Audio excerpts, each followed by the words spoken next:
कहानी की शुरुआत होती है कोलंबिया के एक बेहद अमीर और खतरनाक ड्रग लॉर्ड के महल से। यह महल किसी किले से कम नहीं होता। चारों तरफ आर्म्ड गार्ड्स, हर कोने पर कैमरास और बाहर से अंदर जाने का कोई रास्ता नहीं। इस ड्रग लॉर्ड की सिक्योरिटी इतनी टाइट होती है कि दुनिया का कोई भी बंदा उस तक नहीं पहुंच सकता। लेकिन दुनिया में एक बंदा है जो नहीं को भी हाँ में बदल देता है। उस महल के बाहर एक ट्रक अचानक बीच रास्ते में बंद हो जाता है। सिक्योरिटी के गार्ड्स दौड़कर उस ट्रक ड्राइवर को हटाने जाते हैं। इसी हड़बड़ी में किसी का ध्यान नहीं जाता कि पास की नदी में एक साया पानी के अंदर धीरे धीरे खिसक रहा है। ये है राजू, दुनिया का सबसे खतरनाक और सबसे शांत किलर। राजू कोई आम गुंडा नहीं है, वो एक मैकेनिक है, यानी एक ऐसा प्रोफेशनल जो अपने टारगेट्स को इस तरह खत्म करता है कि दुनिया को लगे ये कोई एक्सीडेंट था, कोई नेचुरल डेथ थी या किसी और का काम था। वो कभी गलती नहीं करता, कभी जल्दबाजी नहीं करता और कभी पकड़ा नहीं जाता। राजू पानी के अंदर तैरते हुए उस ड्रग लॉर्ड के स्विमिंग पूल के नीचे पहुंचता है। वो वहीं छुपकर इंतजार करने लगता है, एकदम शांत, एकदम स्थिर,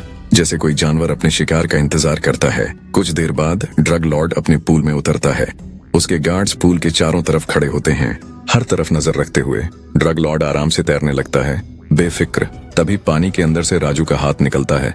एक झटके में ड्रग लॉर्ड को नीचे खींच लिया जाता है। ड्रग लॉर्ड छटपटाता है, हाथ पांव मारता है, पर राजू की पकड़ लोहे की तरह होती है। ऊपर खड़े गार्ड्स को पता ही नहीं चलता कि पूल के अंदर क्या हो रहा है। कुछ ही पलों में ड्रग लॉर्ड की हलचल बंद हो जाती है। राजू पूल से बाहर निकलता है, बिल्कुल शांत चेहरे से, जैसे उसने कुछ किया ही नहीं हो। वो महल के स्टाफ की यूनिफॉर्म पहनकर बाकी वर्कर्स के साथ मिल जाता है और आराम से बाहर निकल जाता है।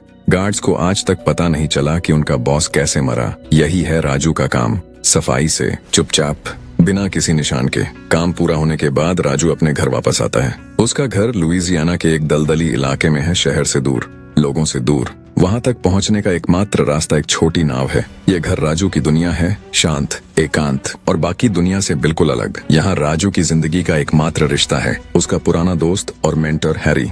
हैरी एक बुजुर्ग व्हील चेयर पर बैठने वाला शख्स है जो राजू को बचपन से जानता है। वही था जिसने राजू को यह काम सिखाया था, इस खतरनाक दुनिया में जीना, सोचना और सरवाइव करना। राजू हैरी से मिलने जाता है। दोनों पुराने दोस्तों की तरह बातें करते हैं। हैरी उसे कोलंबिया के काम के पैसे देता है और दोनों एक दूसरे के साथ वक्त बिताते हैं। हैरी के चेहरे पर एक थकान होती है, एक उदासी होती है, पर राजू उस वक्त उसे ज्यादा ध्यान नहीं देता। वहीं दूसरी तरफ राजू के बॉस डीन उसे एक नया असाइनमेंट देते हैं। डीन राजू को बताता है कि साउथ अफ्रीका में उनका एक बहुत बड़ा ऑपरेशन फेल हो गया था। उस ऑपरेशन में गए सारे लोग मारे गए और यह तभी हो सकता है जब किसी इनसाइडर ने उन लोगों की इन्फॉर्मेशन बाहर दी हो। डीन कहता है कि उसने जांच की और सारे सबूत एक ही शख्स की तरफ इशारा करते हैं, हैरी की तरफ। राजू ये सुनकर एकदम जम जाता है। हैरी जो उसका दोस्त है, मेंटोर है, जिसने उसे ये सब सिखाया, उसी पर ये इल्जाम। डीन कहता है कि सबूत साफ हैं और राजू का अगला टारगेट हैरी है। राजू के लिए ये दुनिया का सबसे मुश्किल असाइनमेंट होता है। वो हैरी को नहीं मारना चाहता, पर वो यह भी जानता है कि अगर उसने यह काम नहीं किया तो डीन किसी और को भेजेगा और वो हैरी को बहुत तकलीफ देकर मारेगा।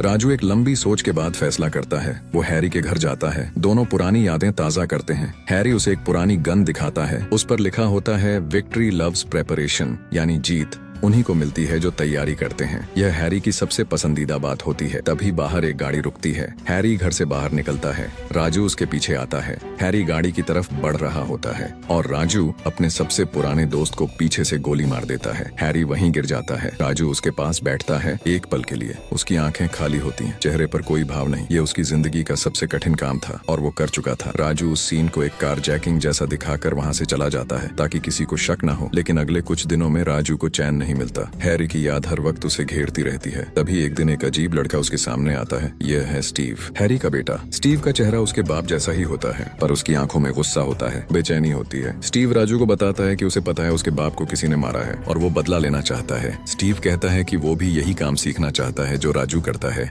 राजू पहले स्टीव को दूर भगाना चाहता है। उसे पता है कि यह काम स्टीव जैसे नौसिखिए के लिए नहीं है। ये दुनिया बहुत खतरनाक है, यहाँ एक गलती मौत बन जाती है। लेकिन स्टीव नहीं मानता। वो राजू के पीछे लगा रहता है, हर जगह, हर वक्त। उसके अंदर गुस्सा है, जोश है और एक अजीब सी बेखौफी है जो राजू को थोड़ी हैरान करती है। आखिरकार राजू उसे एक मौका देने का फैसला करता है। राजू स्टीव को ट्रेनिंग शुरू करता है। सबसे पहले वो उसे मैकेनिक का असली मतलब समझाता है। यह काम सिर्फ ताकत का नहीं, दिमाग का है। हर काम एक पजल की तरह होती है जिसे सुलझाना पड़ता है। टारगेट कहाँ जाता है, कब जाता है, उसकी हैबिट्स क्या हैं, उसकी कमजोरी क्या है, ये सब पहले जानना पड़ता है। घंटों कभी कभी दिनों तक सिर्फ ऑब्जर्व करो। जल्दबाजी की तो जिंदगी गई। स्टीव को ये पेशेंस वाली बात पसंद नहीं आती, पर वो सुनता है। राजू उसे फिजिकल ट्रेनिंग भी देता है, कैसे किसी को बिना हथियार के काबू किया जाए, कैसे बिना निशान छोड़े सीन छोड़ा जाए, कैसे क्राउड में भी इनविजिबल रहा जाए। स्टीव सीखता है, धीरे धीरे, पर सीखता जरूर है। लेकिन दोनों का तरीका बिल्कुल अलग होता है। राजू सोच समझकर धीरे धीरे काम करता है। वो पहले 10 बार प्लान करता है, फिर एक बार एक्शन लेता है। स्टीव जल्दबाज है, इम्पल्सिव है। वो पहले एक्शन लेता है, बाद में सोचता है। राजू को यह आदत बिल्कुल पसंद नहीं। एक दिन राजू स्टीव से कहता है कि इस काम में फील करने वाला ज्यादा देर तक नहीं टिकता। जो ज्यादा सोचता है वो ज्यादा जीता है। स्टीव उसकी बात सुनता है, पर दिल में नहीं उतरती। वहीं दूसरी तरफ डीन का एक नया असाइनमेंट आता है। टारगेट है एक रिलीजियस कल्ट का लीडर जिसका नाम एंड्रू वॉन होता है। यह आदमी अपने फॉलोअर्स को मेंटली कंट्रोल करके उनका पैसा और जिंदगी बर्बाद कर रहा होता है। डीन चाहता है कि उसकी डेथ नेचुरल दिखे, हार्ट अटैक जैसी कोई निशान नहीं। राजू और स्टीव मिलकर एक प्लान बनाते हैं। प्लान यह है कि वॉन को एक इंजेक्शन दिया जाए जिससे उसकी हार्ट बीट तेज हो जाए, और फिर पैरामेडिक्स जब उसे बचाने की कोशिश करें तो उनकी दवाई उसे और ज्यादा नुकसान पहुंचाए जिससे वो वहीं मर जाए। प्लान बिल्कुल परफेक्ट लगता है। दोनों तैयारी करते हैं। राजू हर छोटी बड़ी बात चेक करता है, पैरामेडिक्स का रूट, वॉन की डेली रूटीन, उस जगह का लेआउट, सब कुछ सोचा जाता है। लेकिन जब वो उस जगह पहुंचते हैं तभी एक ऐसी बात होती है जो किसी ने सोची नहीं थी। वॉन का खुद का पर्सनल डॉक्टर वहाँ पहले से मौजूद होता है और उसे एक अलग इंजेक्शन दे देता है जो उनके प्लान को पूरी तरह बर्बाद कर देता है। राजू और स्टीव एक दूसरे को देखते हैं। सारी तैयारी, सारा प्लान एक पल में बेकार। अब ऑन द स्पॉट नया प्लान बनाना पड़ेगा। राजू और स्टीव के सामने अब एक नई मुश्किल होती है। वॉन का डॉक्टर पहले से उसे एक ऐसी दवाई दे चुका होता है जो उनके ओरिजिनल प्लान को बेकार कर देती है। अब इंजेक्शन वाला प्लान काम नहीं करेगा। राजू एक पल सोचता है, उसका दिमाग तुरंत काम करने लगता है। ऑल्टरनेटिव्स क्या हैं,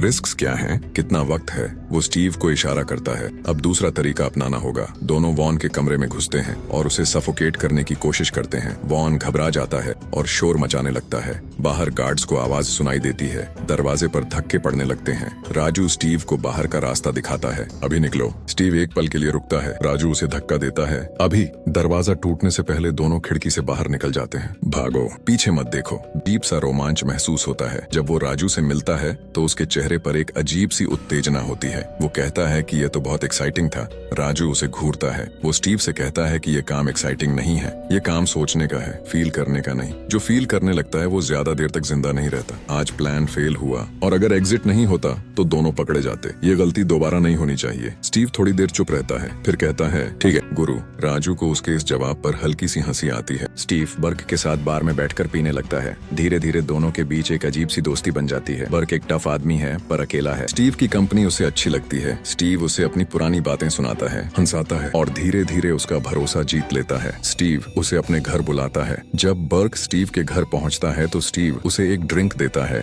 जिसमें कुछ मिला होता है, पर बर्क का शरीर इतना बड़ा और मजबूत होता है कि उस पर दवाई का असर बहुत धीरे धीरे होता है, उम्मीद से कहीं ज्यादा धीरे। बर्क को थोड़ा चक्कर सा महसूस होता है। वो ग्लास रखता है और स्टीव को एक नजर से देखता है और अगले ही पल उसके चेहरे पर एक खतरनाक भाव आ जाता है। वो समझ जाता है कि कुछ गड़बड़ है। बर्क बिना एक पल गंवाए स्टीव पर टूट पड़ता है। दोनों के बीच एक भयंकर और जानलेवा लड़ाई शुरू होती है। बर्क विशाल है, स्टीव छोटा। बर्क उसे उठाकर दीवार पर पटकता है। पलस्तर टूट जाता है। स्टीव उठता है और वापस आता है। बर्क उसे एक मुक्के से कमरे के दूसरे कोने में फेंक देता है। फर्नीचर टूटता है, शीशे बिखरते हैं। स्टीव हर तरफ से मार खाता है। उसकी नाक से खून आता है, सांस उखड़ जाती है, पर वो हार नहीं मानता। राजू ने उसे एक बात सिखाई थी, जब तक सांस है लड़ो। स्टीव एक टूटी हुई चेयर उठाकर बर्क के सिर पर मारता है। बर्क लड़खड़ाता है पर गिरता नहीं। स्टीव दूसरी बार मारता है, तीसरी बार। आखिरकार दवाई और चोटों का असर एक साथ होता है। बर्क की टांगें जवाब दे देती हैं। स्टीव उस मौके का फायदा उठाता है और बर्क को जकड़ लेता है। कुछ देर की और मशक्कत के बाद बर्क वहीं ढेर हो जाता है। स्टीव खून से लथपथ, टूटा हुआ, कई जगह से चोटिल पर जिंदा होता है। वो जमीन पर बैठकर लंबी सांसें लेता है। जब राजू को खबर मिलती है तो वो तुरंत वहाँ पहुँचता है। स्टीव को देखकर राजू कुछ नहीं बोलता,